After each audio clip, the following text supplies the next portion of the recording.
లక్ష్మిని వచ్చేట్టు చేస్తాయి ఉగ్రభూతాలు. అవి రాకుండా ఒకవేళ ధర్మపత్ని కూడా ఓ సూర్యోదయానికి ముందర లేచి తీయలేకపోయిందనుకోండి, వాటిని ఇంట్లోకి రాకుండా ఆపగలిగింది ఎవరో తెలుసా? తులసి కోట ఒక్కటే. తులసి కోట ఉందనుకోండి, రావు. ఇక తులసి కనపడిందా వెళ్ళిపోతాయి అవి. తులసి లక్ష్మీ స్వరూపిణి. అందుకే తులసి ఉన్న ఇంట్లోకి ప్రవేశించవు. కాబట్టే పూర్వం ఎప్పుడైనా సరే రాజద్వారం దగ్గర నిలబడితే లోపల ముందు తులసి కోట కనపడేటట్టుగా పెట్టేవారు. తలుపు ఇలా తీశారనుకోండి, వాటి దృష్టి ఎదురుగుండా ఉన్న వాటి దృష్టి తులసి కోట మీద పడుతుంది. అంత పెద్ద తులసి కోట ఉండేది లోపల. ఆ తులసి కోట కానీ ఎదురుగుండా ఉందనుకోండి, మీరు లోపలికి రావాలంటే ముందు తులసి కోట చూస్తే తప్ప ఇంకోటి కనపడదనుకోండి. లోపలికి వచ్చే ముందు ఉగ్రభూత ప్రవేశం ఉండదు. ఆ ఇంట శక్తి నిలబడుతుంది. కారణం ఏమంటే ఆ తులసికి ఉండేటటువంటి శక్తి అటువంటిది. కాబట్టి ఆ తులసి గురించి చెప్తూ ఒక మాట అంటారు. ఆమె కళ్యాణి అని ఆవిడికి పేరు. కళ్యాణి అంటే సమస్త శుభములనిస్తుంది తులసి చెట్టు. అలాగే సమస్త భద్రములనిస్తుంది తులసి చెట్టు. అందుకే ఇప్పటికీ ప్రాణోత్క్రమణం అయిపోతోంది, ఆయనంతా ఆయన తులసి కోట దగ్గరికి వెళ్ళకపోతే కనీసం తులసి నీళ్లు పొయ్యండి అని తులసి నీళ్లు పోస్తారు. ఇంకొక నీళ్లు పొయ్యరు, తులసి నీళ్లు పోస్తారు. అలా మట్టి తినడానికి అధికారం ఉన్నది, పత్రం తినడానికి అధికారం ఉన్నవి రెండే. ఒకటి తులసి, రెండు మారేడు. అసలు నేను సరిగ్గా క్రమంలో చెప్పాలంటే ముందు మారేడు, వెనక తులసి. అంత గొప్పది తులసి చెట్టు. తులసి ఆరోగ్యానికి కూడా అంత అవసరం. పూర్వం ఇంట్లో ఇప్పుడు తులసి ఎందుకు ఉంచుకునేవారంటే, పైనుంచి వాంతి కానీ కింద నుంచి అతిసారం కానీ జరిగితే ఆపగలిగినది తులసి చెట్టు ఒకటే. వెంటనే తులసి వేసేవారు. చెవి సంబంధమైన ఏదైనా వస్తే తులసి రసం పోసి ఇంద్రియాన్ని కాపాడతారు. ఎందుకంటే చెవి ప్రధానం. చెవియే జ్ఞానమునకు కారణం. ఇప్పుడు ఇక్కడ మీరు కూర్చుని ఏదైనా నా దగ్గర తెలుసుకోవాలి అంటే చెవి ప్రధానం. ఈ చెవిని రక్షించుకోవడానికి తులసి రసం పోస్తారు. ఏదైనా నిప్పో ఏదో వస్తే తులసి రసం పోస్తే చెవిని కాపాడుతుంది తులసి. అంత గొప్పది ఆయుర్వేదంలో. అందుకే తులసి చెట్లు ఉన్న చోట మీరు సాధారణంగా చూడండి, దాన్ని గొంగళి పురుగులు ఇటువంటివి ఆవహించవు. పైగా దానికి నిలవదోషం లేని పువ్వు. యథార్థంగా చెప్పాలంటే మీరు ఇవాళ సాయంకాలం తెచ్చిన పువ్వు రేపు పొద్దున్న పువ్వు చేయకూడదు. సూర్యోదయానికి వికసించిన పువ్వు తీసుకొచ్చి పువ్వు చేయాలి. చైతన్య కుసుమ ప్రియా అని పేరు. అలా చేయాలి తప్ప ఇవాళ రాత్రి పువ్వులు కొని రేపు పొద్దున్న పూజ చేస్తానండి అంటే ఆ పూజని పూజగా స్వీకరించారు దేవతలు. ఏదో తప్పక పట్టణాల్లో ఉన్నామండి, కొద్దిగా నీళ్లు జల్లుతాం, అందుకే తద్దోష నివారణార్థం కసిన నీళ్లు జల్లి పూజ చేస్తాం. ఇప్పుడు నా ఇంట్లో పూల మొక్కలు తెమ్మంటే ఇప్పుడు నన్ను పువ్వులు పూజ చేయమంటే ఎక్కడ చేయను? అలా లేకపోతే అక్షతలు చేయమని చెప్పింది శాస్త్రం. కానీ దానికి బదులుగా ఏదో కాసి నీళ్లు జల్లా పువ్వులు పూజ చేయడం. తులసికి ఒక లక్షణం ఉంది. అయితే తులసి ఎప్పుడు పడితే అప్పుడు కొయ్యకూడదు. కొన్ని తిథులు ఉన్నాయి. ఆ తిథుల్లో తులసి చెట్టును ముట్టుకోకూడదు, పత్రి కొయ్యకూడదు. ఆ తులసి తెచ్చి ఇంట్లో ఉంచుకుంటే మీరు కొన్నాళ్ల పాటు పూజ చేయొచ్చు. అందుకే సాధారణంగా ప్రయాణంలో ఉన్నప్పుడు ఏం చేస్తారంటే ఇంత తులసి ఇన్ని మారేడు దళాలు పెట్టిలో పెట్టుకుంటారు. పూజ పెట్టని ఒకటి ఉంటుంది. ఎవరికైనా అలవాటు ఉంటేను, బట్టలు తప్ప అవన్నీ ఎందుకండి మాకు అనుకునే వాళ్ళకి అవన్నీ ఎందుకు, కాసిన మారేడు దళాలు కలిసిన తులసి పెట్టుకుని తాను ఎక్కడున్నా దీంతో పూజ చేస్తాడు. వాటికి నిలవదోషం లేదు. మారేడుకు మరీ ఎక్కువ, అవి ఎండిపోయినా చేయొచ్చు. కాబట్టి ఇన్ని శక్తులు ఉన్నది. అందుకే నమస్తులసి కళ్యాణి, నమో విష్ణు ప్రియే శుభే, నమో మోక్ష ప్రదే దేవి, నమః సంపత్ ప్రదాయకే.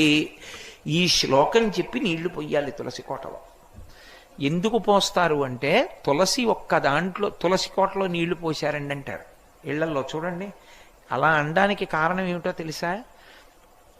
అనేకమైనటువంటి చెట్లు ఏడుస్తాయి ఒక ఇల్లు కట్టుకుంటే. మనం ఎందుకు ఏడుస్తాయంటే చెట్లకి ప్రాణం ఉంటుంది. ఆ ప్రాణం కూడా వాటికి ఎలా ఉంటుందంటే అది తొందరగా వ్యానం విడిచిపెట్టదు, దాన్ని అది పట్టుకుంటుంది చెట్టుని. అందుకే పెద్ద పెద్ద చెట్లని కొడితే పూజ చేయకపోతే అక్కడ ప్రమాదాలు జరుగుతూ ఉంటాయి. ఆ చెట్టుని పడగొట్టి కోసి తెచ్చి చిత్రియ పట్టి మనం తలుపులు కిటికీలు పెడతాం. అవి ఏడుస్తాయి. నన్ను ఇలా తీసుకొచ్చి పెట్టాడు, పచ్చగా చెట్టుగా ఉండేదాన్ని నరికి తెచ్చాడని. అవి పడుతున్న బాధ పోవాలంటే వాస్తుహోమం చేసి గృహప్రవేశం చేస్తారు. రామాయణంలో రాముడే చెప్తాడు, దీర్ఘాయుష్మంతుడు కావాలి, ఇంట్లో ఉన్న యజమాని సంతోషంగా ఉండాలి అంటే తప్పకుండా వాస్తుహోమం చెయ్యాలి అని చెప్తాడు లక్ష్మణస్వామితోటి. కాబట్టి ఆ చెట్లకి ఇన్ని చెట్లు నరికి తెచ్చి ఇంట్లో కిటికీలు తలుపులు పెట్టుకున్నటువంటి దోషం విరిగిపోవాలంటే కొన్ని చెట్లు పెంచి నీళ్లు పొయ్యాలి. అన్ని చెట్లు పెంచడానికి నీకు ఇల్లు లేకపోతే తులసి కోటలో ఇన్ని నీళ్లు పోస్తే చాలు. ఇన్ని నీళ్లు పోస్తే అన్ని చెట్లు నరికిన పాపం పోతుంది, ఈ చెట్లు సంతోషిస్తాయి. ఒక్క తులసి చెట్టుకి నీళ్లు పోసాడు చాలు, మేము వీడి ఇంటికి కిటికీలుగా తలుపులుగా ఉంటామని కోరుకుంటాయి. అందుకే తులసికి నీళ్లు పొయ్యాలి. ఇళ్లల్లో తులసి కోట ఉంచుకుని తప్పకుండా నీళ్లు పోస్తూ ఉంటారు. నమస్తులసి కళ్యాణి, ఆమె కళ్యాణి, సమస్తమైనటువంటి మంగళములకు కారణము. నమో విష్ణు ప్రియే శుభే, ఆమె విష్ణువుకి ప్రియపత్ని. లక్ష్మియే తులసిగా ఉంటుంది లోకంలో, లక్ష్మీదేవి అంశ. అందుకే బ్రహ్మగారు వరం ఇచ్చాడు సరే జలంధరోపాఖ్యానానికి ముందు. తులసి యొక్క వృత్తాంతంలో ఆయన ఇచ్చిన వరాలలో ఉంది నువ్వు లక్ష్మీ స్వరూపిణివి అని. కాబట్టి నమస్తులసి కళ్యాణి, నమో విష్ణు ప్రియే శుభే, నమో మోక్ష ప్రదీదేవి. ఆ తులసి కోట మోక్షాన్ని ఇస్తుంది. ఎందుకు ఇస్తుంది నేను ఇందాక మీతో చెప్పా. ఇవ్వడానికి కారణం ఏమిటంటే తీర్థములన్నీ దాని మొదట్లోకి వచ్చి నిలబడతాయి. ఎందుకు వస్తాయో తెలుసా? ఒక ఆయనకి చిన్నతనంలో భక్తి వచ్చిందండి. ఆయన తీర్థాలకు వెళ్ళాడు, పుణ్యక్షేత్రాలకు వెళ్ళాడు, స్నానం చేశాడు. ఒక ఆయన సరి అయిన మార్గంలో నడవలేదు. కానీ వయసు ఉడిగిపోయిన తర్వాత తెలుసుకున్నాడు, అరే రే తీర్థం ఎంత గొప్పదిరా, ఎప్పుడు చేయలేదు నేను తీర్థస్నానం, పాడు చేసుకున్నాను రా అని బాధపడ్డాడు. ఇప్పుడు ఎలా మళ్ళీ కిందకి వెళ్ళగలడా? ఓపిక వస్తుందా? వెళ్ళి స్నానాలు చేయగలడా? చేయలేడు. ఆయన ఆర్తి తీర్చడానికే తీర్థములన్నీ తులసి కోట మొదట్లో ఉంటాయి. ఇప్పుడు ఆ నీళ్లలో తులసిలో నీళ్లు పోస్తే ఆ మొదట ఉన్న మట్టి అందులోకి వస్తుందా? ఆ నీళ్లలో వేళ్లు పెట్టి ఇలా అనుకున్నాడు అనుకోండి, సమస్త తీర్థ స్నానం చేసినట్టు. అందుకే అంత గొప్పగా శాస్త్రం కిందకి దిగొచ్చింది, అనుగ్రహించారు దేవతలు. తులసి కోట ద్వారా అనుగ్రహించారు, తులసి మొక్క ద్వారా అనుగ్రహించారు. ఆ తులసి లక్ష్మీ స్వరూపం కనుక శ్రీ మహావిష్ణువు అత్యంత ప్రీతి. అయితే ప్రీతి అన్న మాటలో మీరు ఒకటి అర్థం చేసుకోవాలి. ఆయనకి తులసి అంటే ఇష్టం, రావంటే ఇష్టం లేదు, అలా ఉండదు. ఒకటి ఇష్టం అంటే ఒకటి ఇష్టం లేదనేనా కదా దాని అర్థం. నాకు జంతికలు అంటే ఇష్టం అండి అన్నాను అనుకోండి, నాకు ఇష్టం లేనిది కూడా ఒకటి ఉందనేనా దాని అర్థం. మీకేమి ఇష్టం అండి అని అడిగారు అనుకోండి, నేను నవ్వు నవ్వి నాకు ఇష్టం కానిది లేదండి అన్నాను అనుకోండి, అన్నీ ఇష్టం అని అర్థం కాదు. విష్ణువుకి తులసి అంటే ఇష్టం అని నేను అన్నాను అనుకోండి, అంటే ఇష్టం లేనిది ఏదో ఉందనేనా అర్థం. ఓటి ఇష్టం లేనివాడు విష్ణువు ఎందుకు అవుతాడు? పరమేశ్వరుడు ఎలా అవుతాడు? ఆయనకి ఇష్టం కాదు తులసి. తులసి మన అదృష్టం. ఎందుకో తెలుసా? లక్ష్మిని నారాయణునితో చేర్చడం కళ్యాణము ద్వారానే సాధ్యం. లక్ష్మిని నారాయణుడి పక్కకి చేర్చాలనుకోండి, ఎలా? కళ్యాణం చెయ్యాలి, అవునా? లక్ష్మీనారాయణ కళ్యాణం చేస్తే లక్ష్మిని నారాయణుడి పక్కకి సమంత్రకంగా చేరుస్తారు. జీవుడు బ్రహ్మముతో ఐక్యము పొందినట్టు. కళ్యాణం వేరు, వివాహం వేరు. చాలా మందికి వచ్చేటటువంటి పనికిమాలిన సందేహం ఏమిటంటే, భగవంతుడికి ఎందుకంటే నీ పెళ్ళిళ్ళు అంటుంటారు. అది పెళ్లి కాదు, అది కళ్యాణము. నేను పెళ్లి చేసుకున్నప్పుడు నా శుభలేఖ మీద కళ్యాణ శుభలేఖ అని వేసుకోకూడదు, అది వివాహ శుభలేఖ.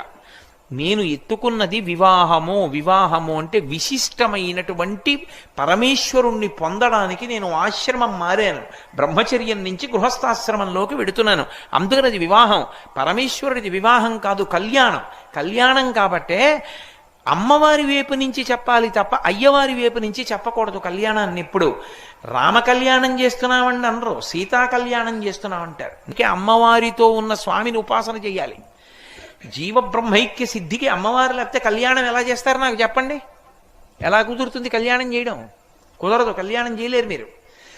అమ్మవారిని అయ్యవారితో చేరుస్తారు. అందుకే సీతా కళ్యాణం, రుక్మిణీ కళ్యాణం, పార్వతీ కళ్యాణం, పద్మావతీ కళ్యాణం అంటాం తప్ప శివ కళ్యాణం, రామ కళ్యాణం, కృష్ణ కళ్యాణం అనరు. అమ్మవారు అయ్యవారి వైపు కెడుతుందంటే జీవుడు బ్రహ్మముతో కలుస్తాడు. జీవ బ్రహ్మైక్య సిద్ధికి కళ్యాణం అని పేరు. ఎన్ని జన్మలకైనా కోరుకోవలసింది ఏదంటే జీవ బ్రహ్మైక్య సిద్ధి. అదే జ్ఞానము, అదే మోక్షము. అది మనుష్య జన్మ యొక్క చిట్ట చివరి ప్రయోజనము, మొదటి ప్రయోజనము, మధ్య ప్రయోజనము, పరిపూర్ణ ప్రయోజనము. అందుకే కళ్యాణాలు తరచుగా చేస్తుంటారు. ఎక్కడ చూసినా కళ్యాణం అండి, కళ్యాణం అండి, కళ్యాణం అండి అంటూ ఉండడం, కళ్యాణం టికెట్లు కొనుక్కుంటూ ఉండడం, కళ్యాణం చేయించుకుంటూ ఉండడం, నేను కళ్యాణం చేసి వచ్చానండి అంటూ ఉండడం ఎందుకు వచ్చింది? కళ్యాణమే జీవితంలో అత్యంత ప్రధానమైనటువంటి అంశము. అందుకే మీరు ఉత్సవాలు ఎన్ని చేయండి, చిట్ట చివర దేంతో ముగించాలంటే శాంతికర కళ్యాణంతో ముగిస్తారు. శాంతికర కళ్యాణము అంటారు. ఈ వీళ్ళిద్దరూ కలుసుకున్నటువంటి శుభవేళ లోకము భయములను పోగొట్టుకొనుగాక, అందరూ శాంతి పొందెదరుగాక. ఆ శాంతికి కారణం జీవబ్రహ్మైక్య సిద్ధి. అయ్యవారు అమ్మవారు కలిసి కూర్చున్నట్లుగా మనం దర్శనం చేయడం. ఇది సాధించడానికి రోజూ మీరు ఇంట్లో కళ్యాణం చెయ్యగలరా? చెయ్యలేరు. తులసి లక్ష్మి కనుక తులసి దళాన్ని పట్టుకెళ్ళి విష్ణుమూర్తి యొక్క పాదముల యందు ఉంచారనుకోండి, అయిపోయింది కళ్యాణం. మీరు కళ్యాణం చేసినట్టు. అందుకు ప్రీతి ఆయనకి కాదు, ప్రీతి మనం అదృష్టవంతులం. ఎలా అదృష్టవంతులం? తులసి దళాన్ని తీసుకెళ్ళి విష్ణువు పాదం మీద వేస్తే లక్ష్మిని నారాయణునితో చేర్చిన ఫలితాన్ని పొందేశాం. కళ్యాణం చేసేసినట్టు. మెడలో మాల వేస్తారు, తులసి మాల వేస్తే ఆయన వక్షస్థలమునందు ఉంటుంది లక్ష్మి. ఆయన చాలామంది ఒక మాట అంటూ ఉంటారు, మీరు ఎప్పుడైనా శ్రీ మహావిష్ణువు యొక్క మూర్తిని చూస్తే లక్ష్మీదేవి కాళ్ళ దగ్గర కూర్చుని ఉంటుంది. ఏమండి, భగవంతుడు కూడా ఇలా ఉంటాడేమిటండి? భార్యని ఏదో పక్కన కూర్చోబెట్టుకునో ఏదో కాకుండా తీసుకెళ్ళి కాళ్ళ దగ్గర కూర్చోబెట్టుకుంటాడు. ఎప్పుడు లక్ష్మీదేవిని చూడండి కాళ్ళు ఎత్తుతూనే ఉంటుంది.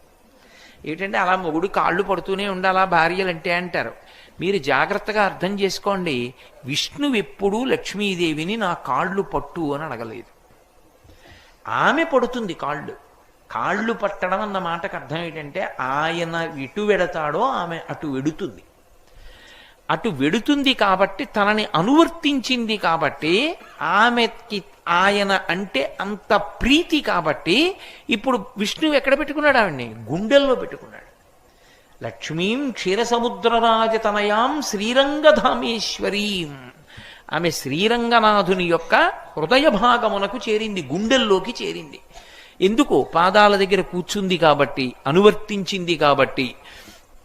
అలా విష్ణువు ప్రతిజ్ఞలో ఒక ప్రతిజ్ఞ, ఏకేన తులసిమాత్ర దళేనాపి నరోత్తమ పూజయేత్ భక్తిభావేన తం రక్షామీతి మత్మనః అని. నన్ను నేను నిజంగా ప్రీతి పొందాలి అంటే నువ్వు నాకు ఎన్ని పువ్వులు తెచ్చి పూజ చేస్తున్నావు, ఎన్ని బంగారు కవచాలు పెడుతున్నావన్న దానితో నేను సంతోషపడను. నువ్వు పరమ ప్రేమతో ఒక్క తులసి దళాన్ని తీసుకొచ్చి నా పాదాల మీద పెట్టు, నేను పరిపూర్ణమైన తృప్తి పొందుతాను. తులసి మీకు ఏదో కష్టపడి సంపాదించవలసినటువంటిది కాదు. తులసి ఎక్కడ పడితే అక్కడ మురుస్తుంది. ఒక్క తులసి దళాన్ని ఆయన పాదముల మీద వేస్తే, భక్తితో వేస్తే ఆయన పొంగిపోతాడు. అదే ఏడుకొండలవాడి కథ. ఒకానొకప్పుడు తొండమాన్ చక్రవర్తి వెంకటేశ్వర స్వామితో మాట్లాడేవారు. వెంకటేశ్వర స్వామి కూడా మాట్లాడుతుండేవారు.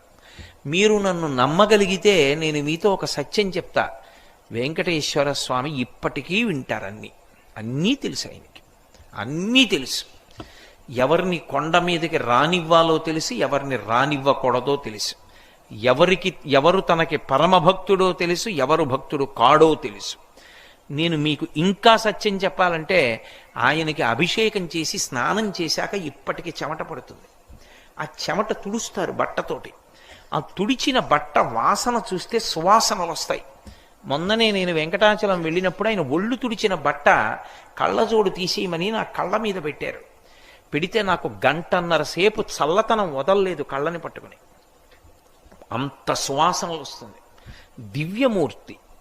ఇప్పటికీ ఆరాధన చేసే పెద్దలను అడగండి, వెంకటేశ్వర స్వామి వారిని ముట్టుకున్నప్పుడు పసిపిల్లవాడి శరీరం ముట్టుకున్నంత మెత్తగా తగులుతూ ఉంటుంది అని చెప్తారు. అది విగ్రహం కాదు. నకృతం దైవసంఘైశ్చ నకృతం విశ్వకర్మణ స్వేచ్ఛయా క్రీడతే తత్ర ఇచ్ఛారూపం విరాజిత. మహానుభావుడైన ఆయన మాట్లాడాడు చాలా కాలం. తొండమాన్ చక్రవర్తితో మాట్లాడేవాడు. ఒకప్పుడు తొండమాన్ చక్రవర్తి వచ్చి అహంకారం ప్రదర్శించాడు. నేను రోజు బంగారు తులసి దళాలతో పూజ చేస్తానన్నాడు. మరునాడు వెళ్ళాడు. వెళ్ళేటప్పటికి ఆయన కాళ్ళ మీద బంగారు తులసి దళాలు లేవు, పక్కకి వెళ్ళిపోయి మట్టి తులసి దళాలు ఉన్నాయి. తెల్లబోయి అడిగాడు, ఇదేమిటి నేను బంగారు తులసి దళాలతో పూజ చేస్తే పక్కకి తోసేసి బంకమట్టి తులసి దళాలు నీ పాదాల మీద ఉన్నాయన్నాడు. నువ్వు చేసిన పూజ ఏ పూజ? నేను బంగారు తులసి దళాలతో చేస్తున్నానని అహంకారంతో చేశావు, పక్కకి తోసేశాను.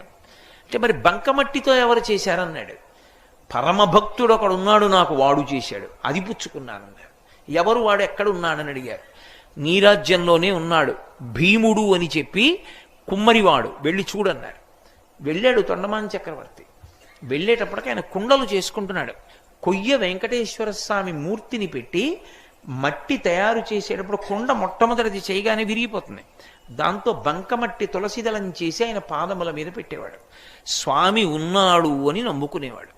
ఆ మట్టి తులసిదళం నేను పుచ్చుకుంటున్నానని తొండమాన్ చక్రవర్తి వెళ్ళిన తర్వాత గరుడ వాహనం మీదొచ్చి వెంకటేశ్వర స్వామి తను కట్టుకున్న బట్టలు తీసి ఆ భీముడికి కప్పి, శ్రీదేవి భూదేవి తమ ఒంటి మీద ఉన్న నగలు తీసి తమాలిని అని భీముని భార్యకి వేసి గరుడ వాహనం ఎక్కించి వైకుంఠానికి తీసుకెళ్ళాడు. యథార్థంగా జరిగిన గాథ భవిష్యోత్తర పురాణంలో. కాబట్టి ఒక్క తులసి దళం ప్రీతితో కాని భగవంతునికి సమర్పిస్తే ఆయన పరవశించిపోతాడు. మీరు రొట్ట తేవక్కర్లేదు. భక్తి ఉన్నది నిజమైతే ఏదో ఒకటి ఇవ్వకుండా ఉండలేరు కనుక ఒక్క తులసి దళం చాలు, ఆయన పరవశించిపోతాడు. అంత గొప్పది తులసి. తులసి లక్ష్మి, ఆ దళమునందు లక్ష్మి ఉంటుంది. ఆ తులసి దళం ఆయన పాదాల మీద వేస్తే సమస్త లక్ష్ములను మనకిస్తాడు.